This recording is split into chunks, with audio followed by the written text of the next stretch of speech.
long do you think it would take? Because you said last week you started compiling. Maybe after this you will have enough to now engage with your collaborative partners. How long? I think, given that we started 2 weeks ago, within another 14 days, we should be able to have some substantive report, Mr. Chair. Yes, even as you're doing that one on Mackenzie, there are some extremely, I think you may have seen them, in the name of religion, people are being told to kneel down, wash my feet, all this kind of thing. Maybe you can combine all that, because this is not good for our country. This is now in the public. Michael, just before you leave this. Yes. I thought really the authority has now, Chair, what is now turning out to be very challenging here. Yes. Is you mean there is no institution that is regulating all these groups? Because if they are unable to pull anything on Mackenzie, it means therefore actually we are not in charge as a country on all these social issues. Yeah. And you mean the law does not give you the power? I'm repeating the same question because, Chair, I'm a bit worried currently because of the... I'm really worried because of the conversion by the authority. They are unable to do anything. And they want to compile a report maybe within 2 weeks and 3 weeks and run around and so on. Chair, I think there's a need to have a quick amendment to the law so that we just give these people the power to pull down all these issues. Because Mackenzie is only one. But supposing tomorrow we have another one, what are we going to do? So maybe last comment on that, and then we go to other questions. And actually, it relates also with the what Senator Onyanjo mentioned about, we're dealing with Mackenzie. What about others? And you've alluded to that. And that's exactly the challenge of this particular space, where information is churned every day, and there are tools to churn that information every day. You can sign up a new account on Facebook or on YouTube, the same person, different names. You pull down one, another one emerges. I'll give you a bit of a personal experience. At some point, on Facebook, if you looked on that platform, I had about 75 accounts in my name as Ezra Chiloba. So you'll see even some Ezra Chiloba platforms with more followers than myself. And I kept on monitoring even before I joined CA, and they kept on helping me pull down. You pull down, 30 days later, another one emerges. At some point I gave up, actually, because we seemed to be in a situation whereby this thing has been devolved. The power has been devolved to people out there, and they have the freedom to create this particular platform. But there lies the risk of misinformation, fake news, in fact, misinformation, disinformation, and fake news. Now, that's the regulatory challenge that we are faced with. Some of you, of course, have gone through the same challenges. Those are personal accounts. We even have institutional accounts. We will have fake. During the elections, what some of you didn't know is that we're able to identify fake platforms for fake results. But during that particular period, what we were doing is that we were on high alert. So anytime we'll get a fake website purporting to be IBC's website for election results, we'll identify it and work together with the relevant actors to bring those particular platforms down. So it's work that requires expertise, dynamism in terms of action, but most importantly, enabling a regulatory framework. So yes, there could be many Mackenzies. That is where we need to focus now more and more. But also, Chair, which is the challenge you have to face. Okay. When there's a crisis, the country comes together and stands for a certain value. But when there is peace and everything is all right, people start talking about freedom of expression, freedom of speech. Let me believe what I believe. Who are you to determine what I should believe in? Now, that is also where we need to deal with. My greatest concern, even in the broadcasting sector, is that 109 broadcasters who are religious organizations. One is that they don't make money. The question is, how do they survive? They're culprits when it comes to making returns. So every other time we have to remind them, making sure that we are protecting consumers of that content. So that's really a big, big challenge for us. On the regulatory front, as I mentioned earlier on, there's a task force that was set up by the Ministry of ICT last year. It just concluded its work about 2 months ago, and they're finalizing the report to see what is it that we present to Parliament at this particular point in time, which will help us also deal with some of these gaps. But on the cybersecurity space, cyberspace, we also have an sponsoring the drafting of regulations that will enable us actually have more, we have greater role when it comes to dealing with the issues of cyber crimes and cyber security space in that particular initiative. Senator Mutinda, you have the floor. Thank you. Thank you, Chairman. I'm a bit, I appreciate Mr. Ezra, on your presentation. But the more he keeps on giving the feedback, the more he keeps actually perplexing us with the feedbacks.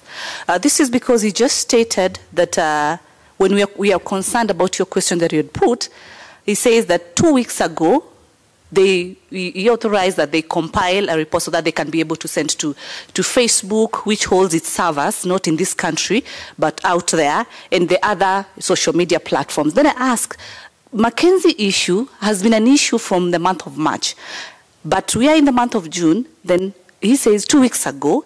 It gives a question back to what the organization has actually been doing.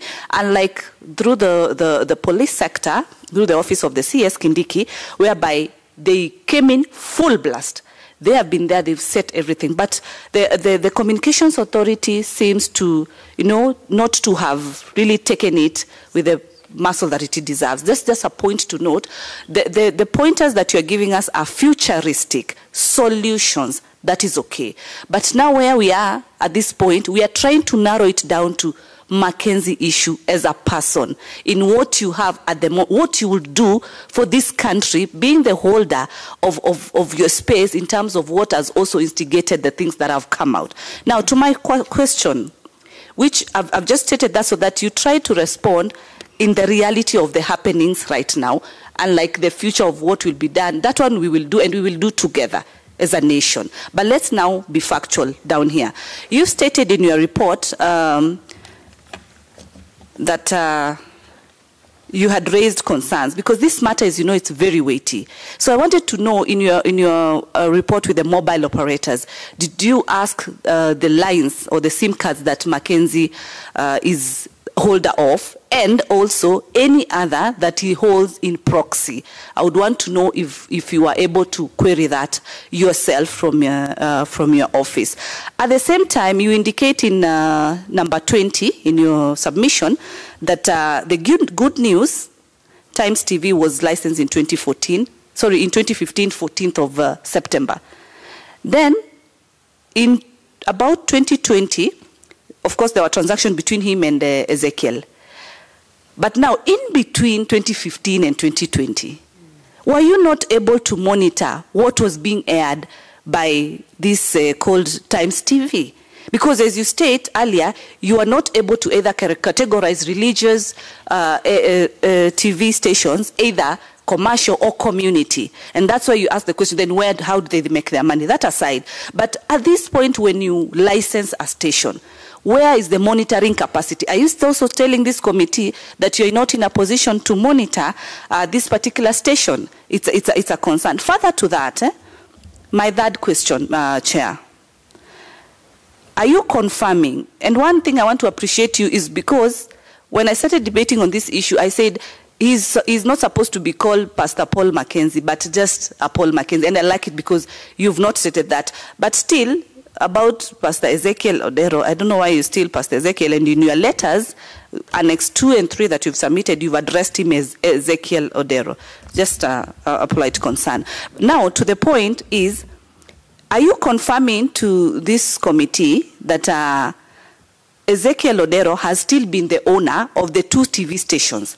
Because you state that he appeared and stated that he had made partial payments to be able to own Times TV, which he had not fully owned as per the registrar of companies in terms of the CR12. But he had still continued to use the same station, putting in mind very clearly that what had been aired by Mackenzie was, all these cult issues and whatever it is. And so he still comfortably used the same station, and also had this new one, which he registered in 2021, World Evangelism TV. So you confirm that he is in ownership of these 2 by the fact that he aired his content all through. So those are the clarifications I would want you kindly bring to light. Lastly, you've indicated on the 12th of June 2023 that the Evangelism TV have submitted to your office on the steps that they are going to take, or they are taking, so that they are cleared of the allegations of violations and all that, so that their license still is in place. What is your view on this as the CEO, putting in place that every day in this country we are exhuming bodies? And this is a person who still walks in and wants to justify, whereby you've actually been able to note that he still had ownership with the so-called TV that was still airing all this negativity, but still here he's been given a platform to be able to defend, and knowing his name is still appearing in all these issues. Even when we called in the CS, his name in one way or the other, we didn't get into details, but still his name still appeared. So what's your take as a CEO? Because you realize that when we call you in, we want a solution for this country. It's not just about individual stakes and all that, but we want a solution. And the chair, as I finish up, I would want because I'm happy that is here, the director company registrations. I think he pointed out that business and all that. If you could be able, as we are continuing, provide the secretariat with what CR12s and ownership documents did Mackenzie have? What is just in place from your office as far as this gentleman is concerned? If you would just be able to share. Thank you, Mr. Chair. Senator Cheptumo. Okay, thank you, Chair. I want to refer this committee to paragraph 19 of your report. Are you there? Yeah. Paragraph 19 of the report. I have only 3 questions, Chair. Now, as a committee, Chair, we are dealing with the situation as it is today on the Mackenzie issue in Shakahola. But I think we are also equally worried about tomorrow. The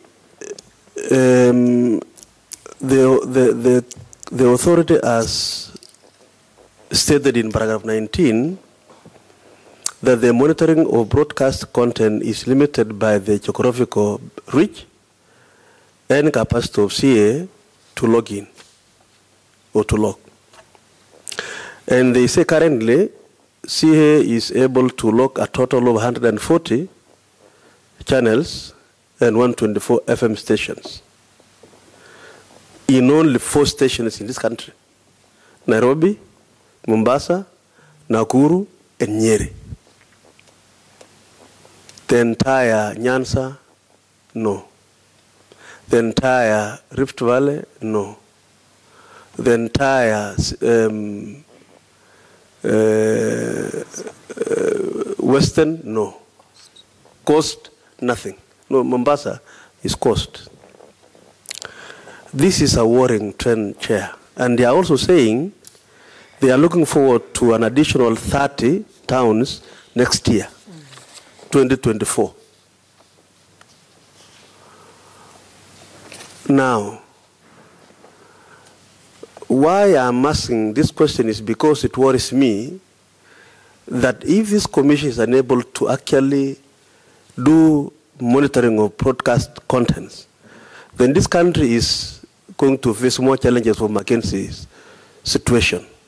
Where is the problem when I see you? Is it the funding, or you are blaming the geographical layout of our country? Where is the problem? Is it the funding? That is a worrying trend here, which I think we need to be concerned as a committee and as a nation.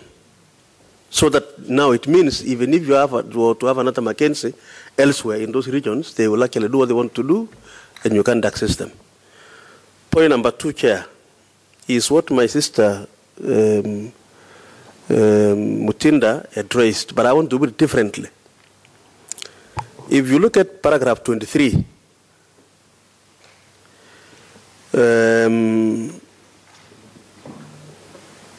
Pastor Odero applied for his TV station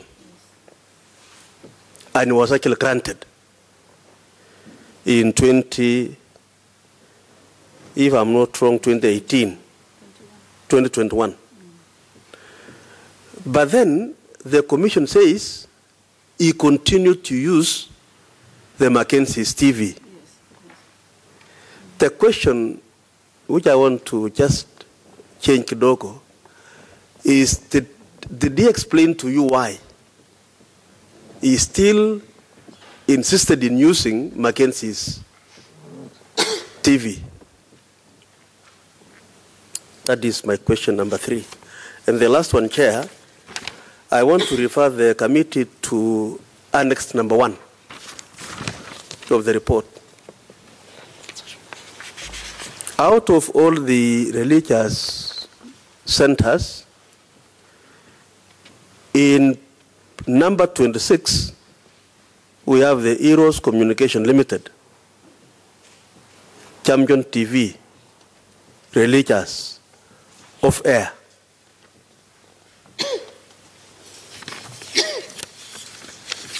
And then you go to the last one, 119, Christ Tabernacle for Elect Ministries, Voice of the Bible, Broadcast Network, off air, religious. 109, the last one. So out of the 109, Chair, 2 are off air. Can you tell this committee, Bwana Chiloba, why those are off air? And number 35 too. And number 35 also, sorry. Number 35. And 66, sorry. 35, 66, 26, 109. 29. Yeah, can you explain to this committee why those are off air? Because you should have a reason why. Are we facing another Mackenzie also in these channels which are offline? Those are my 3 questions, Chair. Director, you have the floor. Especially on why it has taken you so long to act since March. Thank you. Well, thank you, Chair and members, for those questions. Okay. Try to be. So, first of all, I want to appreciate the fact that the senators here are looking from one of the most difficult issues that we have to deal with now and into the future. And I'm happy that we all prepare to deal with the future together. I think that's very, very important from a regulatory point of view. That's good. But in terms of the specific questions, one around 2 weeks ago, the first is that our mandate, as we interpreted it, is around dealing with your licensees. And those licenses have got license terms and conditions, which, as I said, are part of the subsidiary instruments that we use to monitor compliance. And when they go outside, in terms of platform, they get to the online space. As I mentioned, we do not have a direct mandate in that particular space. It's only through interpretation. So that is the dilemma that we find ourselves in. To what extent can we pull down these? Is it our mandate to get in that particular space?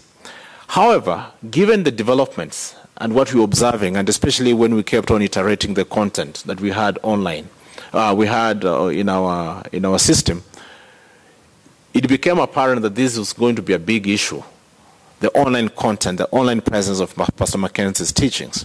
And that's why we said, let's mop out all the information that we know about that so that we're able to provide some sense of direction whenever called upon.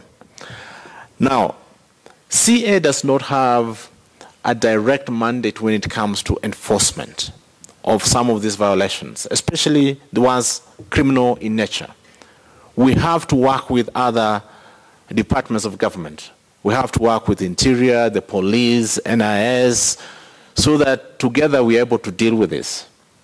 And often, in fact, 75% of the time, is that when an incident like this happens, it is a criminal investigation department that reaches to CA for support. It is NCIC that writes to CA for support. So we see ourselves as a facilitative entity to provide relevant information to enable the other actors of government to take necessary action. Like I mentioned earlier on, when the issues started, DCI came to us and sought for some information, which we provided, around registration process, around operation, which we provided Now, as we speak, actually, no one has come to us asking about the online content. But we decided to take that as our own initiative, just in case somebody will require that information, so that we make it available. But most importantly, we could use that to seek for intervention by the relevant actors. So we work very closely with the Interior, but as a facilitator, whenever they need information, we provide that information. It's the same case when you asked us about the mobile numbers and everything else. We don't keep that information as the authority, but we have powers to request the operators to give us that particular information. And that's why when we started, we said that we received the requests on Thursday. On Friday, we reached out to the operators to give us information, which, as we were preparing, we started receiving the communication this morning. So we've not even interpreted the meaning of the information we've gotten from the operators. And here we only have responses from Safaricom as well as Telcom. Now, they're going to give us the numbers. So if we present this information to you, you'll just know that, okay, he had the following numbers. But what type of transactions happen on that number? If we talk about accomplices, it means you have to work with, for example, DCI, given the information they've already received. Did he have accomplices? Who are they? Are there transactions that, connects the two of them? So it does not become a CA issue, but really a multi-agency issue. And that's why in our submission we said, give us time. We reach out to the relevant department. And so far I'm happy with at least this basic information. So it becomes the foundation on following up, even including accomplices. There are sometimes we even track call logs to know who called who, how many times. But if the information is more than 90 days, is it 90 days or 60 days? That information tends to disappear, so you may not track it. So, but getting information from DCI and OP in terms of what they have so far in terms of individuals, that is going to be very, very useful. Just on the same, so how many lines in average did you have on what you have? 10, 15, 1? Chair, and I think I will also seek that maybe we run copies. then we give to the team. But so far, how they traced these lines is that you proceed with the ID number, because this ID is the one that is unique to you. Then you ask the question, how many lines have been registered against this number? And so far, mobile numbers registered under ID number 146239994 are 4 of them. 4 lines. This is from Safaricom. From Telkom side, we have 2 lines. So I don't have information on the Airtel lines. But the letter goes on to say, from the records, we note that Mr. Paul Mackenzie also had an inactive merchant account, but never transacted with it. Merchant account is the business numbers. So there's also no bank account attached to that merchant account. So he never activated. But they remain available to support us in the inquiry as we go along. On the Telkom side, they just gave us the numbers. So you can see, so far now we have 6 lines, which we need to prod further. Thank you. Thank you, Chair. Senator Shakil. No. It's not finished responding to my questions, nor has he finished to senators. You know, you've done how many? No, 2, only okay. 2. Just a moment, then finish. Thank you. In terms of what is factual, that one we've said. Yeah, the period sorry, I'm very sorry. Yeah. What is the status of the lines? Is it indicated? Are the lines still active, or what is the status of the lines? They haven't indicated. Those are the things now we'll have to prod. Yeah. Now, between 2015 and 2020, when Mackenzie was licensed, I'm sorry to say that we don't have information in terms of the content of what actually was going on at the time. Why? Because we only began the log, and it's a new program that we started, given the challenges. It will mean that if you really want to understand what is going on, either you have full coverage, or you have capacity in terms of the officers you deploy out there and on a daily basis, or somebody sitting behind a computer watching a specific TV station 24 hours, which is not possible or not efficient. So, and we think that now technology is the one going to help us deal with that. And we just started now with phase 1. No, actually, we are now in phase 2. We ran a pilot program to establish the viability of some of that intervention. Now we are in proper phase 1, where we are doing 22 additional sites.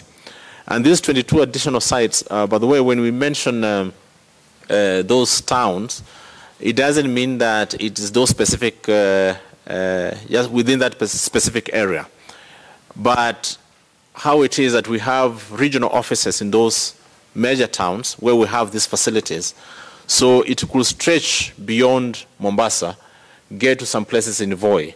But then, because of the capacity, you'll have gaps in between. So the idea is to have additional infrastructural capacity to fill in the gaps, to have a national outlook. And we project that if we do 100% coverage, the capacity that we wish to install is going to be about 1,400, if I'm not wrong. 1,080 TV stations when we conclude that particular program. So I believe at that time we'll be covering the country in a more significant way. So we don't have information of what really transpired between 2015 to 2020, because we started logging them in 2022. So when you license, you don't monitor? We do monitor, actually, but as you said, it's on a sample basis, given the capacity that we have. So we'll say, for example, out of 100 TV stations, we want to run a sample compliance assessment of maybe 20% of TV stations, 20% of radio stations. Then in the next cycle, we change the candidates of that particular sample. But with the new system, we should be able now to do 100% in terms of monitoring. And by the way, Madam, to just also explain to you, and I wish to invite the team to come to see in one of our operations center to see what actually happens. The fact that we have this system monitoring, it does also not mean that somebody is sitting there to identify the violation. A lot of the value that we add is usually post facto. Like, we monitor, but we store that data so that we're able to go back and trace any violation, especially when there are complaints. And we do that a lot with the NCIC. We do that a lot with the DCI. Whenever there are any complaints, we're actually the repository of this information. But we don't have capacity to be monitoring 140 TV stations, able to, and to interpret what actually is going on. And for us to also assess that there's a violation, like in this case, I had to dedicate officers to go download and listen through to be able to see where actually there's breach. So it is humanly impossible to do all these things 100%. And that's why we go with a post facto kind of approach. Well put. So are you currently monitoring Ezekiel's Senator, TV? We need to make progress. So I don't know whether you have answered the questions from Senator Cheptumo. Have you included them? No, he had not. He's getting there. He's finishing with my question. I just wanted the last one. Are you in any circumstance monitoring Ezekiel's Senator, TV? Let me hear him. Did you answer the question from Senator William Cheptumo? I did partially, if he's satisfied. So you have finished? Yeah. You've done about the issue of covering. Oh, yeah. Which one is remaining? The issue of the why, the explanation given by Odero, why he's still using 2 television stations. Yes, when you already has his particular station, and then finally they're off air in those channels. You can cover those quickly. Yeah, in terms of why he was using Times Media, Times TV, while he had World Evangelism TV, we actually prodded that when we called them up for a meeting. And yet they claim that they do not own the TV station. So we found them to have violated basically the principle. Although, strictly speaking, if Times TV were compliant to operate, they are not stopped from airing content from other content service providers or from other content providers. Okay, just like KTN airing, a preach on Sunday morning. So that is what was the case. But when we started now a formal inquiry, they indicated to us that they had stopped, given the developments that we've had. So in terms of ownership, legally speaking, Times TV is still owned by Mackenzie, legally speaking, and World Evangelism is owned by Ezekiel Odero. And in terms of the closure, Odero is still using Times TV up to today. No, he's not using the Times TV. And Times TV is off air as we speak. Okay. Yeah. The last question there, Mr. Chair, was about why we have some off air. These things happen. We may need to get more information. Some of them we switch them off because of non-compliance. Others they just run out of business. But we did not prepare for that. Perhaps we may need to look into it later on to find out the reason. But also, Mr. Chair, this committee should help us come up with a very specific framework that deals with religious broadcasting stations. Very specific, maybe as a 4th category, so that we're able to deal with these things, the issues of faith. Thank you. Thank you, Director. I wanted to pose it there, but you don't leave, so that we can give the BRS quick presentations, the other 2, and then you'll be the first person, Senator Shakila. You can ask the question to Communications Authority, and then you go to the others, and then... Thank you, Chair. Sorry, I thought we give them the chance to finish presentations, then you'll be the first one. And then you can ask your question for CA, Communication Authorities, and the other questions as well. Same to Senator David Wakoli.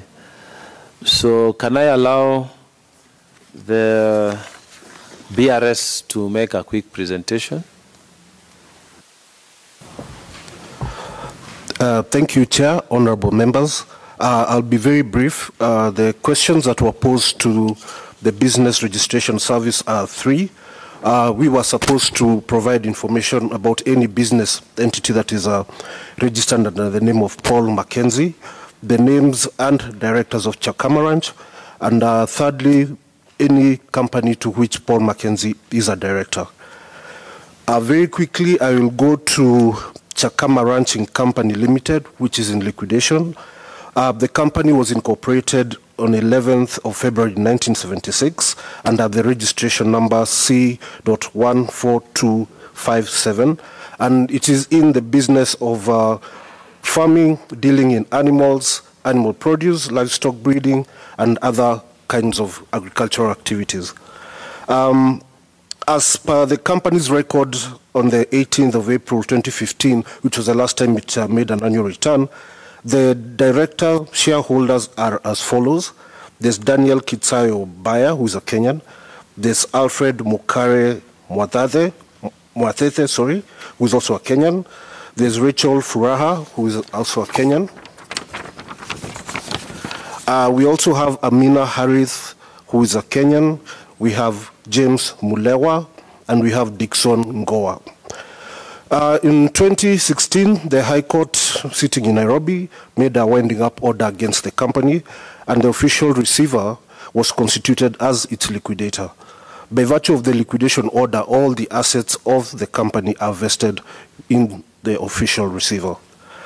Prior to its liquidation, the company was the registered proprietor of several parcels of land, which comprised 100,000 acres or thereabouts, situated in Malindi, Kilifi County. LR numbers 13472/5 and 13472/6, comprising about 50,459 acres, were purchased by the government in the year 2008 to resettle IDPs arising from the post-election issues of the year 2007. The remaining parcel of land is in the name of the company, that's Chakama Ranching Limited, which is LR number 13472/1, comprising of 49,960 acres or thereabouts, and is charged to Continental Credit Finance Company Limited, which is also in liquidation. This was through a charge dated 20th of April 1986, and the Continental Credit Finance Limited, I've already said that, is in liquidation. The company has two main creditors, namely Francis Mwanza Mulwa, who is owed 15,153,605 plus interest, stemming from a judgment decree made on the 4th of March 2009. Continental Credit Finance Limited, also in liquidation, has a charge of 60 million shillings, which was lodged in 1986 in favor of this financial institution. The land reference number 13472/1 is the security issued for that charge. As a liquidator of both companies, the official receiver is required to dispose the parcel of land in order to pay the company's creditors. We are in discussions with the shareholders of the company for them to redeem their security. The other issue is with regard to the companies that are registered under the name of Paul Mackenzie. We were able to find just one company, which has been referred to even in the previous presentation, which is Good News Media Kenya Limited, which is registered between Paul Mackenzie as a director shareholder, along with Shadrach Musao Mutiso, which was actually alluded to by the Director General of the Communications Authority. They both have 300 shares, and they are the only director shareholders. We do not have any other information on record as to any company to which Paul Mackenzie is a director. Chair, I submit. Thank you. Let's have the national registration of persons. Thank you very much, Chair. As I said earlier, I'm Christopher Wanjao, Secretary, National Registration Bureau, and Principal Registrar. We received a request from the Clerk of the Senate to come to this meeting and appraise the committee on two issues. One, Mr. Paul Mackenzie, place of origin and identity. And then two, any other matter relating to the mandate of the committee. I'll start briefly by stating the mandate of National Registration Bureau, which was established in 1978 to oversee implementation of Registration of Persons Act, Cap 107, 1947, laws of Kenya. And the Act provides for compulsory identification, registration, and issuance of cards, of identity cards, to all persons who are citizens of Kenya and who have attained age of 18 years and over. The National Registration Bureau is domiciled in the Ministry of Interior and National Administration, State Department for Immigration and Citizen Services. The department, as I've said, is mandated at a Cap 107 to register citizens of Kenya after attaining age of 18 and issue them with identity cards. So Mr. Paul Ndenge Mackenzie, ID number 1462 3994, obtained his first registration on 7th July 1995 at Kwale Registration Office. His registration particulars at the time of registration was: 1. Name, Paul Ndenge Mackenzie. Date of birth, 1976. District of birth, District, Kwale. Division, Msabweni. Location, Vanga, Lungalunga. Sublocation, Mwalewa. Tribe, Mkamba. Sex, male. Address, P.O. Box 44, Funga, Lunga. Ukoo, Mhombe. Mlango, Kimiza. The father, Mackenzie Kusini. And then the mother details is Mungeri Mackenzie.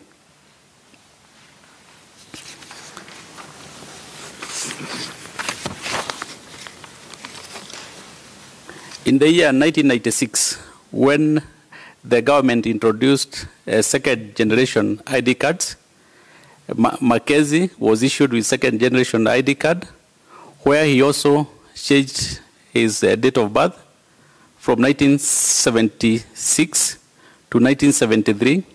So currently, in the current ID card, his date of birth share is 1973. So as a National Registration Bureau, we have positively identified Paul Ndenge Mackenzie from the fingerprints that we have. We have been able to retrieve the fingerprints that were taken during the initial first generation registration in 1995. And we have also been able to compare the same fingerprints with the one that has been given out from Maridi DCI's office, where the suspect's fingerprints was taken. So we have been able to match those fingerprints and positively identify him as Paul Ndenge Mackenzie. Chairman, I submit. Thank you. Before I give it to Senator Shakila, I just wanted to confirm from the BRS. You have stated before this committee that the Chakama Ranching Company Limited is under liquidation. I just wanted you to confirm now that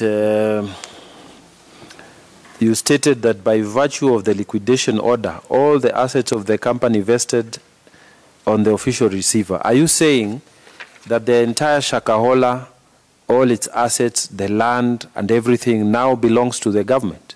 Is that what you're saying? Just let us know. Chairman, if I would answer that, it doesn't belong to the government. It actually belongs to the creditors. So I'm supposed to liquidate and pay the creditors, and whatever is left, I'm supposed to pay the contributories. Thank you. So you are aware that the government has, through the minister, declared that area prohibited area. They even said they want to set up a national monument. So does it mean that they don't have, because they're interfering with private land now, or what are you saying? Chair, it is private land, and I think we've not had a formal communication from government. I've also seen it in the press. Okay. Senator Shakila, are you ready? Then Senator Wakole. Thank you, Chair.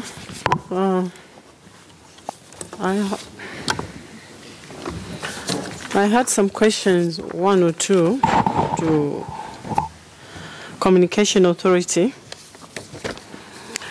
First, I wanted to know, because they're saying they are dealing with licenses. And since they're dealing with licenses, can they tell us if they're involved in any transfer or sale of broadcasting license? And if there's a gap that exists in the licensing and regulatory framework.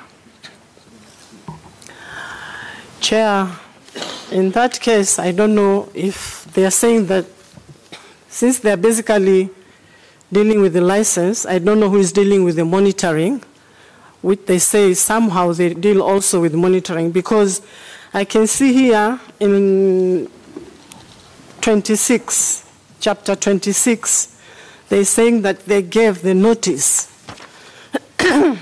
They gave the notice of violation of airing inappropriate contents during the watershed period. They gave the first notice in 2020, September 29th, the second notice on 27th April 2023. And then after that, they are saying that a month or two ago, in June 2023, the same World Evangelism TV submitted to CA steps taken to prevent recurrence of violation. I mean, does it mean when you give notice, somebody comes with the steps to comply, and then you go ahead and open the TV again, or you don't take any action, or how long does it take for somebody to be disciplined, or for any disciplinary action to be taken against any crimes committed in the TV? Because it seems like you give notice and then you give the authority to say go ahead and continue doing what you're doing. According to your presentation, Bwana Chiloba, from 26 up to 31. Yeah? And on the BRS, since this land is government land, which the Shakahola thing happened, when did it come to the government notice or to your notice that there's something like this happening? Or how did somebody get to the government land and do such a crime without the government establishing that there's something of this kind going on. And also the ranch owners, how did they not even realize there's something like this going on? So this thing, did it happen on to the ranch owner's land or the government land? And if it did, how could they not have established? Thank you, Senator Shakila. Senator Wakoli. Thank you, Chair. One is not straight to the Commission, but probably just to find out. Mheshimiwa Chiloba, your authority is one of the vital security installations in the country. I've seen budgets of national security being improved and figures added over and over again. I don't know if in this budget, you in particular or the ministry under which your authority lies, put in enough money for you to do your work diligently. Because from your reports, you're exuding hope. But in this country, hope must be translated into figures that will definitely be seen on the ground. My first question, therefore, Chair, for the authority to be able to regulate and enforce, should the doctrines of the faith-based organizations seeking a license to broadcast be availed? Does the authority have linkages with the registrar of societies? And finally, in that wave of questions, in a case where the registrar of societies revokes a license for a faith-based organization, does this information affect the status of the broadcast license issues by the authority? Thank you, Chair. Okay, over to you, Director General. Thank you very much, Chair and members, for those insightful questions. And I like the last questions as well. as well. Now, just going back to what Senator Shakila asked. One, does the authority play a role when it comes to the transfer of broadcasting licenses? We actually do. Because one of the licensing conditions requires that in the event that one, there is change of shareholding in terms of the broadcaster, then you have to notify the authority. So the licensee is supposed to notify the authority. And to some extent, actually, we go issuing what we call a no objection, especially when we consider that the original aims of establishing that particular station or granting that particular license still subsists. And most of the time we issue no objection letters. In this case, I was trying to find out whether we got any from my colleagues, but so far I've not seen any request, for example, between Times TV and World Evangelism TV on that issue of transfer of licenses. So I will say that it had not materialized or matured to that particular level until this thing came up. In terms of, the issuance of notices, I'll say that for practical reasons, we are very frustrated with the legal framework that we have when it comes to dealing with offenses or breaches of licensing conditions that are actually happening, even as we live offenses. Because the procedure is such that you are required to issue a notice and issue another notice and a third notice before you shut down a broadcasting a station that is violating. And when we look at the history of that debate, when they were giving us this mandate, The fear was that the regulator is likely going to abuse media freedom. And that's why they put in very strict rules with the emphasis on due process. We've always had that tension, and recently, if you recall, what we did is that we shut down the 2 TV stations. Of course, they went to court. The only reason they did not pursue it further, because there were other violations which the court process was not going to help them. Hence, they decided to just come to have a negotiation to help them comply fully. Otherwise, the law expected that we give notice, 45 days, and a further 15 days notice before you suspend them. For active violations, I think we need to be empowered to take necessary action. We did a similar thing when we issued an advisory the other day about live coverage of protests. Again, we were accused of suppressing media freedom. And that was not even a notice. It's just telling Kenyan responsible broadcasters, these are the rules of the game when you're there. But then we are curtailed in terms of really making sure that we are enforcing those conditions.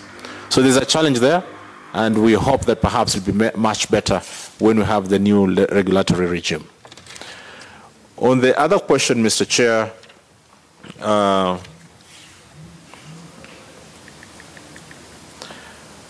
about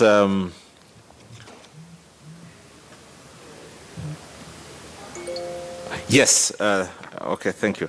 On the other question around budgets, I agree with you that what we do is really security related. So CA is a security installation, and that's why we work together with a lot of many other security agencies in the country to be able to execute our mandate.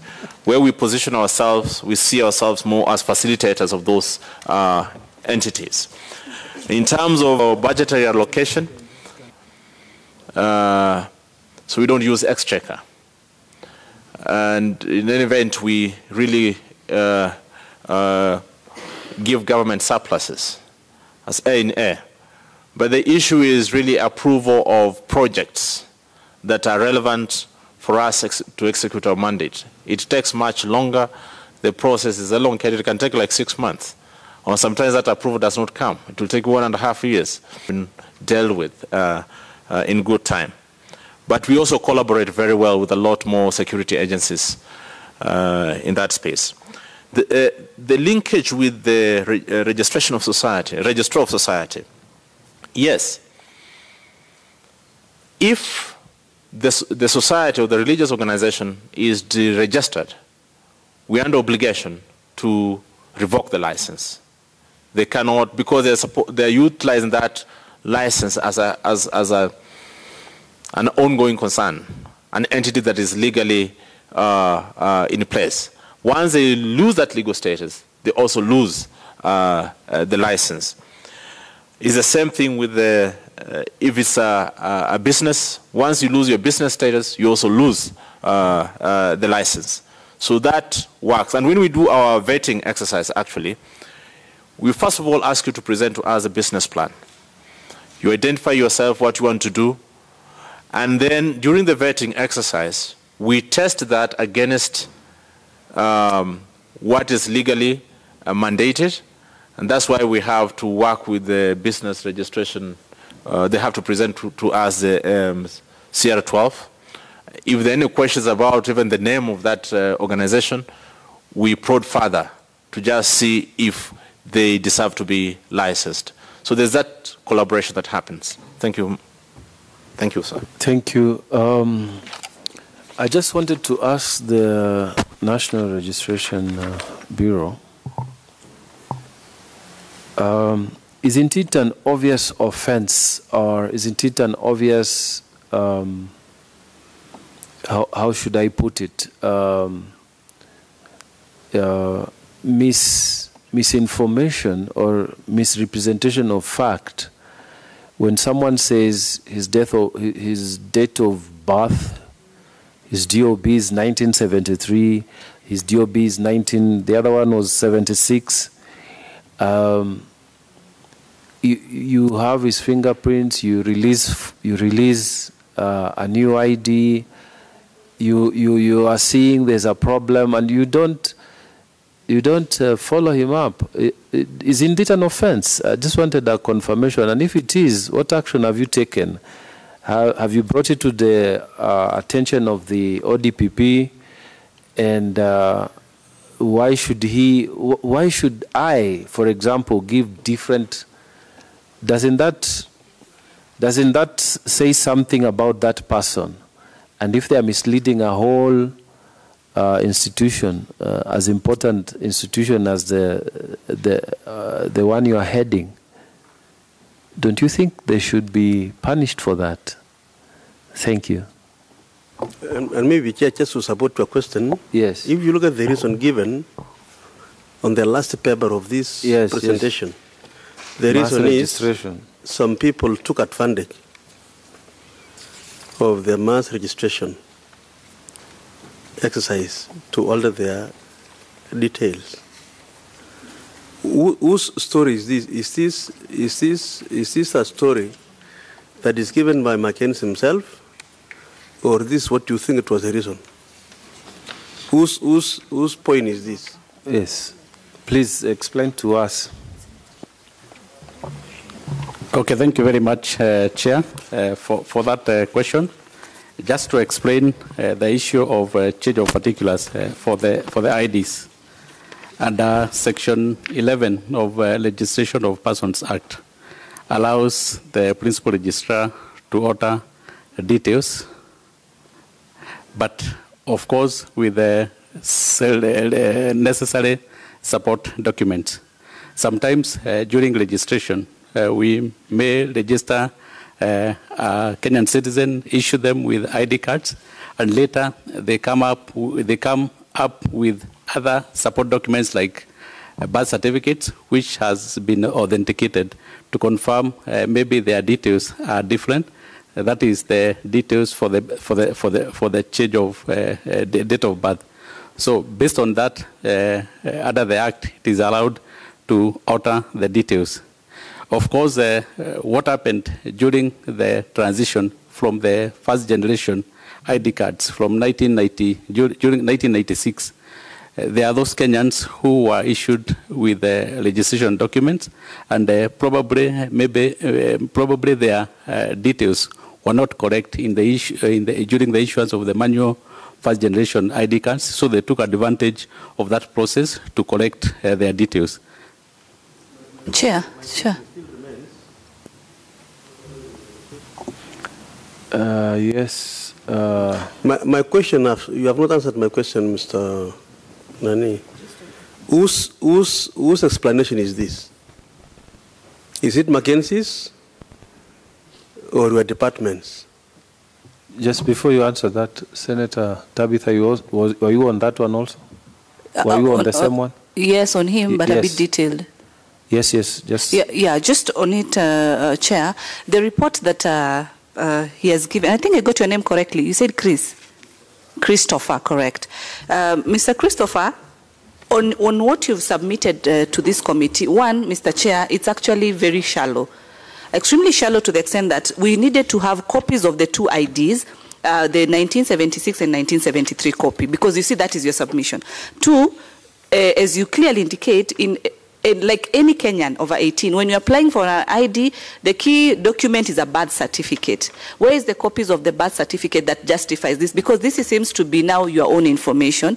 Number three, because that's why you see when Mr. Ezra was doing his report, he had what we call Annex A, Annex 2, Annex 1. That one is normally very key. But in your letter, there's nothing like that. At the same time, did he not have an Huduma number? We are at a point whereby we have Huduma, whereby in your report, from where you sit as a holder of this key information, you'd be able to get all these informations, and you'd be able to put it as annexes and be able to give much more information detailing on this. To support what Senator is asking, when you write here to this committee, reason for change of date of birth, some people took advantage of the mass action exercise to alter details.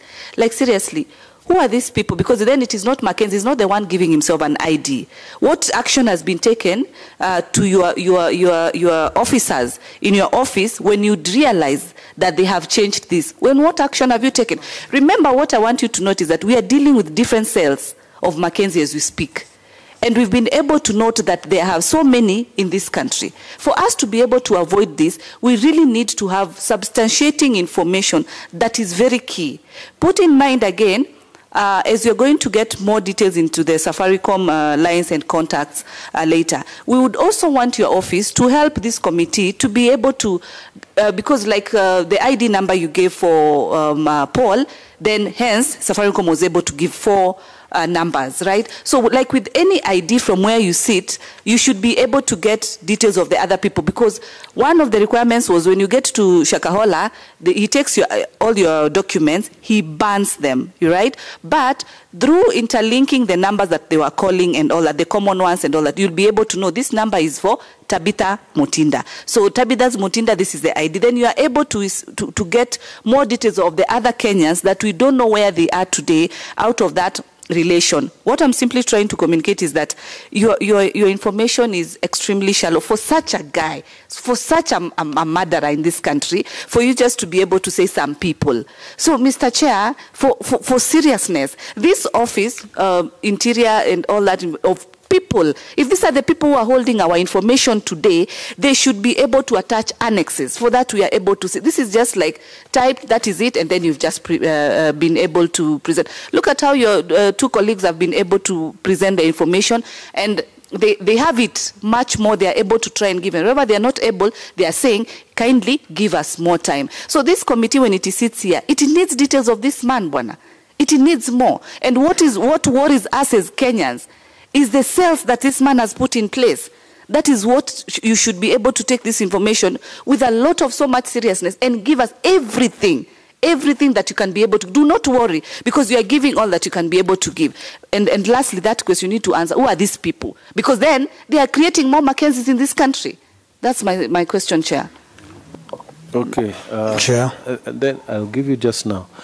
As you answer those clarifications sought, you haven't quite come out to tell us, did he or did he not commit a crime by giving 2 separate dates, DOBs, days of birth? Senator. Thank you. Chair, I want to find out from my good friend Christopher, who vetted Mackenzie to get the first ID? Who vetted Mackenzie for the second ID? And who approved both? Because there are parts of this country, to get an ID is like going to hell and coming back. But if Mackenzie can get 2 without anyone blinking, we need to know what is happening. How many such cases do we have in this country where people have more than 2 IDs and the system is not aware, or they simply behave like they have not seen? Thank you, Chair. Yes, Bwana Christophe. Okay, thank you very much, Chair. Now I want to help Eric. Christophe. I want to help him. He answers the question. And Chair, don't ask me why. I have to help him. I want Chair to refer to an annexure in the report. There's a form there. There's a form that was received.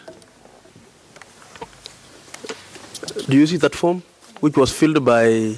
Yes, from legislation 136. Is this the form that was being filled to apply for the second?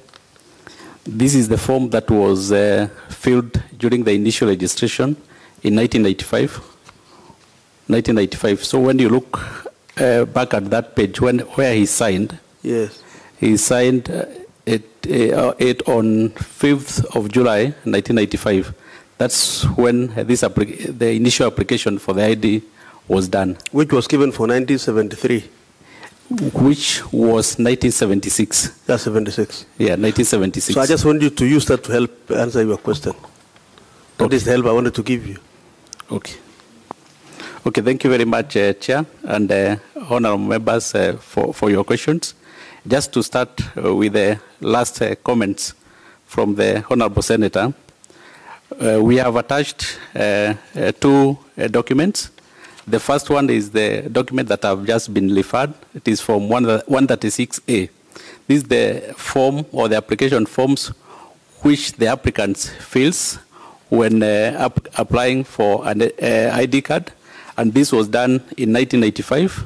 And behind the forms, there are two thumbprints that are put in the form. That is the right and left thumbprint, and then there is now what we call the vetting process. And in this case, we can initiate the initial application. Again, we have another document that is attached. That is Form 101, which has the fingerprints of the applicants, which form I said that for us to positively identify Paul, we compared with the fingerprints that were taken at Maridi police stations, because we didn't have him in person, so we compared with what was taken at Maridi police station to confirm that indeed that is the person that we are talking about. Because the request that we got from this committee only gave us the name, and within those 2 days that we received, we had to confirm exactly that the name Paul Mackenzie is the same person that we are talking about, but we can only positively identify a person with fingerprints. Because what happens, and this is usually happens, is that sometimes we have 2 or 3 people sharing names. And the only way that we can be able now to positively identify an individual is through fingerprint, which we have positively identified. On the issue of change of dates, it is an offense to give long information. But as I said, in Section 11 of Registration of Persons Act, it allows change of particulars, not necessarily date of birth, but particulars even to do with the name, especially for even after marriage. After marriage, there are some either women who usually takes the names of their spouse, or that change of name, change of particulars process. So that happens with these are formal requests to do that.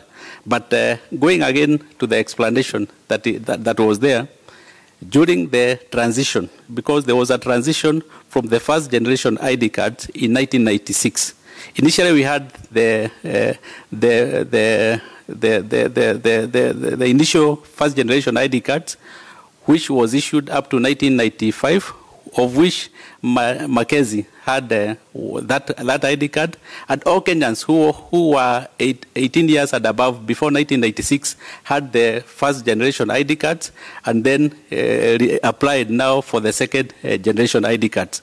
That's now to say is that Mr. Mackenzie does not have 2 ID cards. It is the same ID cards, and even the ID number during that transition did not change. So the ID numbers for him remained the same, the one that was in the initial ID and also the second generation ID card. So it is one ID. It's only the version of the ID that is different. One was first generation ID card, and then the current generation of ID card that we are having, the second generation ID card.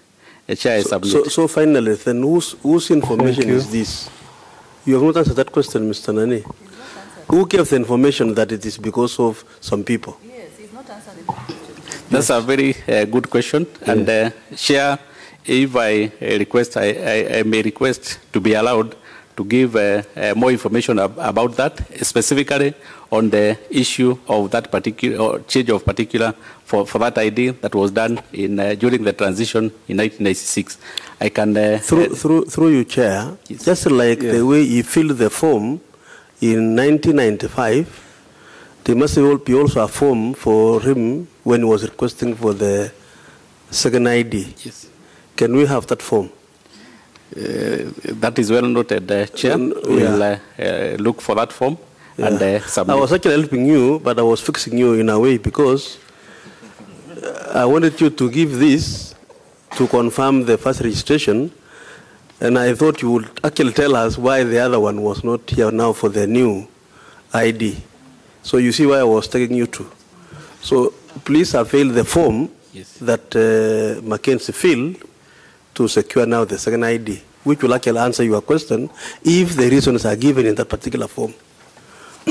Yes, so please, it is so directed. I would want you to do that, submit it in writing. If we do need you to come back, we will ask you to do so, but that is information you can give us in writing. Chair. You have any? No, just to ride on your conclusions. Yes. Also, the same way you went to the police and checked the fingerprints and all that, attach all the other information in terms of the copies of the ID, any copy of the birth certificate, and any copy of the Huduma number, because these organizations, your organization, do interrelate. When you go to Huduma number and you are able to type Mackenzie's ID, then you can be able to be given details of the Huduma records that that are in place. Just when you're giving the feedback from your docket. So, Bwana Christopher, please do that. The reason we are interested in that is that maybe there was criminal intent from a long time ago. And if actually, when you dig out the facts and it turns out that he deliberately misled information, then ODPP should be informed so that appropriate action is taken. This person must be followed in every way possible. So I wanted to take this opportunity to thank... Chair. May I conclude because we have other people waiting? I just have 1 second question to Mr. Ezra, if you would allow the final one. Okay. Thank you, Chair. On the question that my colleague had raised in terms of the TV stations that you've put off, I wanted to ask in relation to the Kenya Information and Communication Act, clause 3.2a, which states that you as the CEO, the Commission shall be a body and corporate with perpetual succession and a common seal and capable of suing and being sued, as in you have those particular powers. So these stations that you are able to put off and subject to the reasons that are out there, have you ever taken that, because in the Act it gives you that particular power to be able to also sue. Further to that, through the chair, the Act also indicates very clearly that you have all powers necessary for the Act to be able to take place, and powers to run the day-to-day functions of your organization, whereby anything that comes from the media and all that, you are privy to it, because as a CEO, the Act clearly indicates that. And lastly, clause number 11, you as the Director General shall be the CEO of the authority and shall be responsible for the day-to-day management of the authority. The Act clearly gives you a lot of so many powers. So in your power, in your capacity as the CEO, any suing, any action you've actually taken? Thank you, Chair. So don't come in. You just hang on. I'll give one last one to Senator Cheptumo, and then we will close down when you start answering. Chair, sorry, I had stepped out kidogo when I think members were dealing with this particular report from the BRS. I just wanted to The 100,000 acres, which the 50,459 were purchased by the government. That is on paragraph 5 of your report. Who is sending this? Yeah, paragraph 5 of your letter. We had a chance to visit Shakahola ourselves, this farm.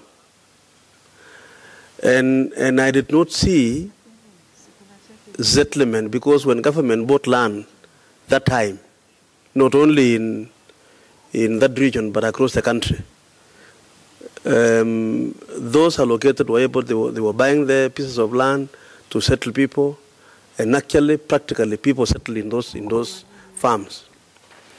And this is a legal document, Chair, from an institution of government. It should be as authentic as it is. So can you confirm to this committee that indeed Kenyans were settled in this farm, which was bought 50,000 acres? Because what I saw is completely different from what you are reporting here. So I wanted to allow you answer that as you give your closing remarks, so that we don't come back to you. Same to Director General. You answer what Senator Mutinda rules and you give your closing remarks. And then Christopher, you give your closing remarks. And then we will adjourn. We start from up there. Thank you. If I may, Chair, on the issue of whether first, I think, whether the land is government land or it's private land, it is actually private land. That is the 49,960 acres.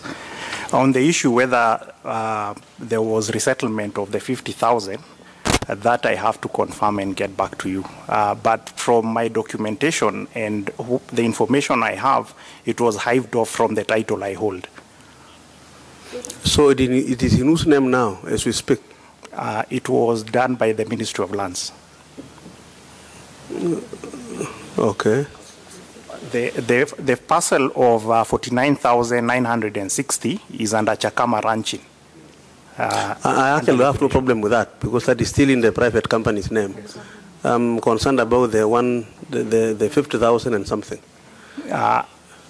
Chair, I might have to get back to you on the 50,000 acres. Please do, please do. Any closing remarks? Thank you. All right, let's go to Director General, CA. Thank you, Chair. Just getting back to what Senator has just asked about the capacity of CA, especially given the mandate given to us around suing and being sued. I think we get more sued than anything else. We rarely sue. The reason for that is that we actually say if a regulator is not being sued, then he's not doing his job. So we get sued a lot because of the decisions that we make. And now when it comes to enforcement and relating to the prosecutorial issues that you mentioned, we are also constrained by the process that is set out by the law itself. If you look at Section 84A actually, it highlights how, or the process, how of dealing with some of these issues. And you realize that the process is tedious, because they say where the commission, here they refer to the commission, but it's actually the authority, is satisfied that a licensee is contravening or is contravening, like continuously contravening, or has contravened the act or any other written law or any other conditions of that licensee, or notifies the licensee in writing. You must notify the licensee in writing, specifying the acts or omissions which, in its opinion, constitute and will constitute contravention of the act, and requires the licensee to remedy the contravention within such period as the commission may specify in the notice. It goes also to what Senator Shakila raised. There's a process, and this process mainly on notices. And the case in point now, for example, Shakahol, Odera, is that once they rectify that violation, you are duty bound by law to allow them to continue broadcasting. So, however, where the licensee fails to remedy the contravention within the prescribed period without reasonable cause, again, is also conditional. Such a licensee shall be liable to a penalty of 500,000. Not even shutting down. A penalty of 500,000, which a lot of these people can afford, up to a maximum of 0.2% of the annual gross turnover. So, and then, notwithstanding the provisions of subsection 1, any licensee aggrieved by the decision of the authority under this section may appeal to the tribunal within 15 days of receipt of the notification. So it tends to protect more licensees as opposed to focusing on enforcement. So that is the challenge that we find ourselves. And I can tell you on a weekly basis, we have all these communications going out. There's broadcasters, we have telecoms, we have post and courier services on a daily basis, issuing notices, correcting some of those violations. Some come, we give them capacity, we give them advisory in terms of building their capacity to ensure that they are compliant. Our approach is more facilitative as opposed to being punitive. That is the philosophy governing this particular space. In terms of closing remarks, Mr. Chair, I want to appreciate that you gave us this forum to share the insights around this case.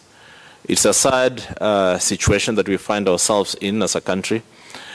And I will urge this committee not to just stop, at the Shakahola inquiry, but to look at some of the systemic issues that really affect the manner in which our fellow citizens, take issues around religion, issues around faith, and how you balance that with the common good or issues around education, healthcare, and stuff like that.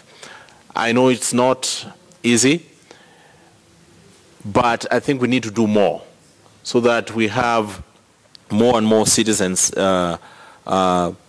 enjoying being Kenyans without fearing that, a pastor, a preacher somewhere is going to take control of their lives.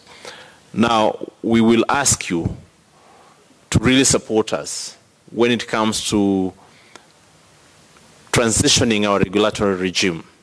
This is not even a reform, it's a shift from where we've been the last 10, 20 years to the new order. And we look forward to really working with you to see to it that we get responsive and relevant regulatory instruments that are going to help us as a country to have a thriving broadcasting sector. Thank you.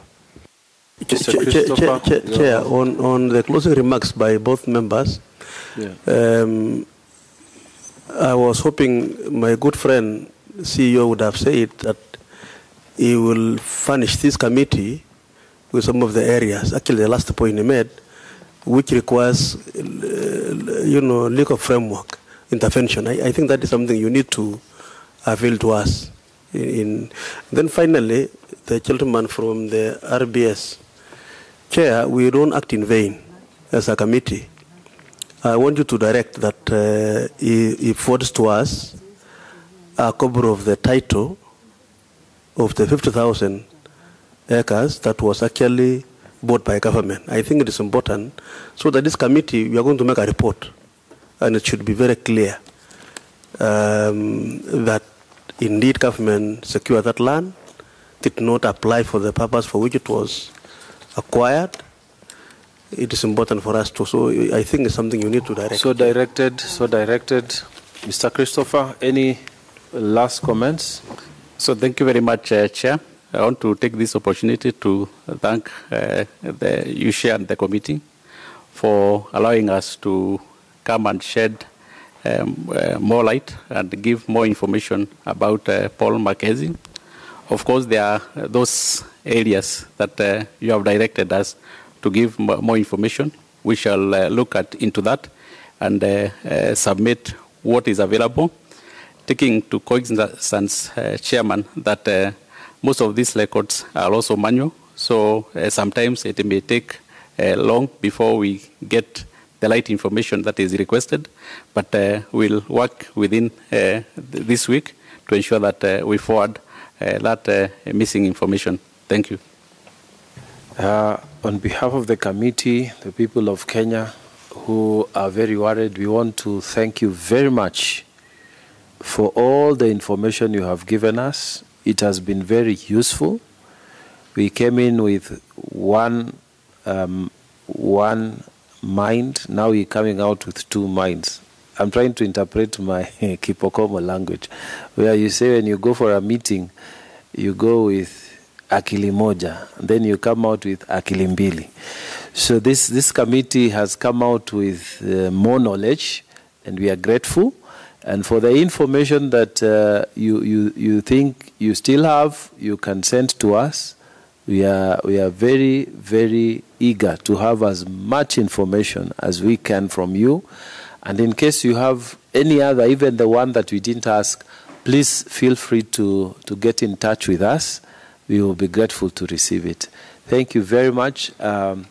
We've extended our time, but the cup of tea is still there. You're welcome to join us. Thank you very much. This meeting is closed.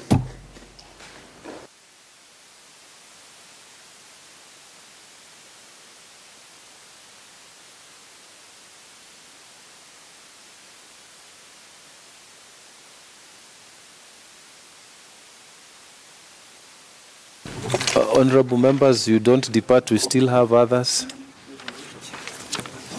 For us, this we confirmed this with Millard. But you assigned, I signed them on the